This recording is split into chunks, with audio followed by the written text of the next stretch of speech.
আপনার পুকুরের কোনো ক্ষতি হয় না।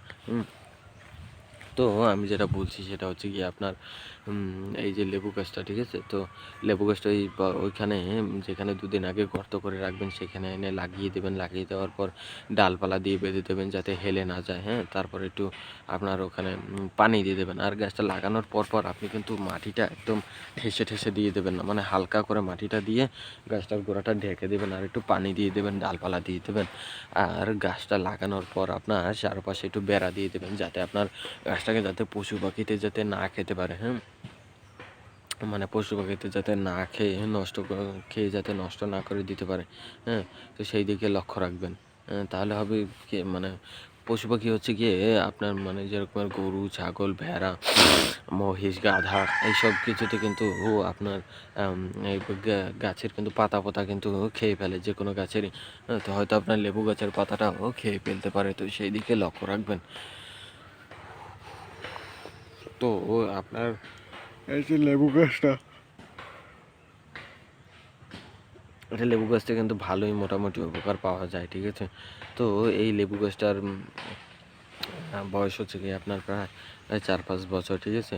তো আমার যে ঘরের পাশে যে দাদা, হ্যাঁ? তো তারা ৩ ভাই। তার যে বড় ভাই আপনার বাদশা ব্যাপারী, তারপর হচ্ছে গিয়ে কামাল ব্যাপারী, তারপর হচ্ছে গিয়ে রাজ্জাক ব্যাপারী, হ্যাঁ?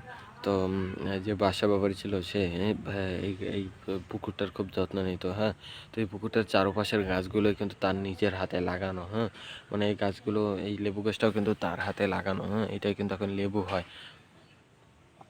তো এই লেবু গাছটা তার হাতেই লাগিয়ে গিয়েছিল, সে কাগজি লেবু গাছ লাগিয়ে গিয়েছিল। তারপর এই পাশে একটা আম্বুল গাছ আছে, একটা আম গাছ আছে, তারপর ওই পাশে ওই যে একটা কাঁঠাল গাছ আছে, এই পাশে আম, কাঁঠাল, পেয়ারা এইসব গাছ আছে, বিভিন্ন ধরনের গাছ আছে।